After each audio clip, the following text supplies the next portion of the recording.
हैं। तो दोस्तों, खबर कुछ ऐसी निकलकर सामने आई है कि भारतीय सेना के 100 जवान पहुंचे हैं अमेरिका के सैन फ्रांसिस्को शहर में। वहां पर भी सिलिकॉन वैली में वो गए हैं। जी हाँ, सिलिकॉन वैली वही जगह है जहां पर आपको मिलेगा फेसबुक का हेडक्वार्टर, जहां पर आपको मिलेगा गूगल और इसके अलावा मास्टर कार्ड, एडोब का, यानी कि जितने भी टेक्नोलॉजी कंपनियां हैं, दिग्गज कंपनियां हैं, उनका हेडक्वार्टर वहां पर आपको मिलेगा। इसके अलावा वहां पर आपको बहुत सारी यूएस मिलिट्री की रिसर्च लैब भी मिलेगी। और वहां पर ये गए क्यों हैं? दरअसल वहां पर इन सभी 100 जवानों को फर्स्ट हैंड एक्सपीरियंस दिया जाएगा फ्यूचर वारफेयर का। कैसा वारफेयर?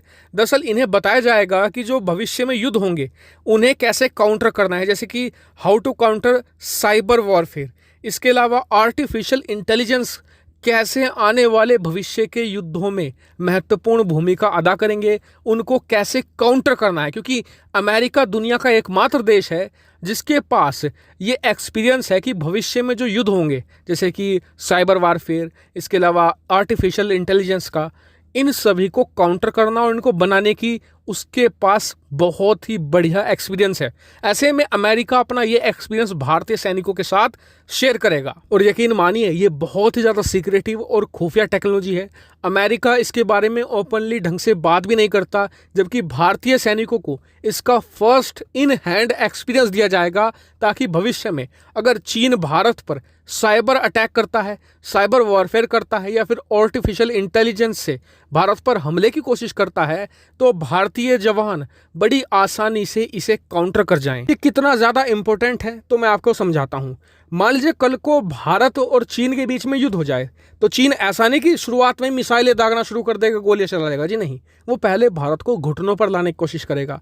भारत के जो सैटेलाइट हैं उन पर साइबर हमले करेगा, उन्हें कंट्रोल में लेने की कोशिश करेगा, या फिर उन्हें तबाह कर देगा, जिस वजह से भारत ना तो चीन की सेना की फॉर्मेशन का पता लगा पाएगा, ना लोकेशन का, यानी कि हमले का हमें पता ही नहीं चलेगा।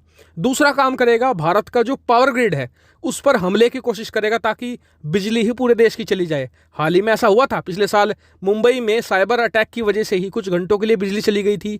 तो ऐसे में ये करने का प्रयास करेगा। तीसरा, भारतीय शेयर मार्केट को गिराने के लिए वहां पर साइबर अटैक कर सकता है। जो इंपॉर्टेंट हमारे सेक्टर हैं या मिनिस्ट्रीज हैं, वहां पर साइबर अटैक करके उन्हें नाकाम करने की कोशिश करेगा, ताकि भारत पूरी तरीके से प्रॉपर्ली फंक्शन ना कर पाए और घुटनों पर आ जाए। ऐसे में दुश्मन को हराना बेहद आसान हो जाता है।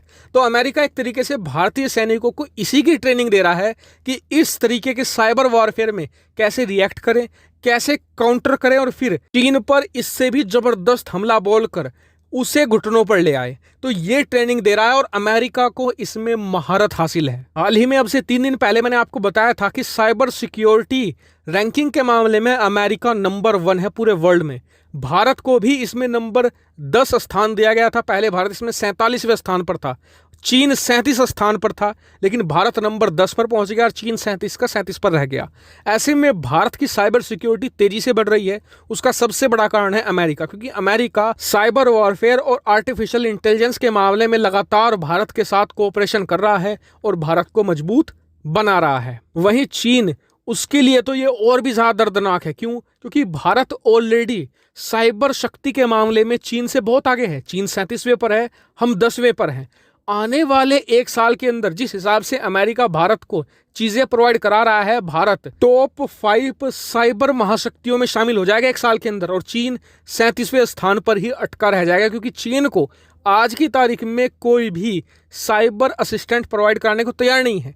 रशिया चीन से ताकतवर है साइबर मामलों में, लेकिन वो इसलिए नहीं प्रोवाइड कराता क्योंकि चीन कल को रूस पे ही साइबर अटैक कर देगा, इसलिए रूस भी उससे बचता है। वहीं ओवरऑल ये भारत अमेरिका के लिए बहुत अच्छी चीज है कि दोनों देश एक टीम के तौर पर काम कर रहे हैं चीन के खिलाफ। अच्छा सुनो, चैनल को सब्सक्राइब करो, उसके बाद घंटी बजा देना, ताकि अगली वीडियो आपसे मिस ना हो पाए।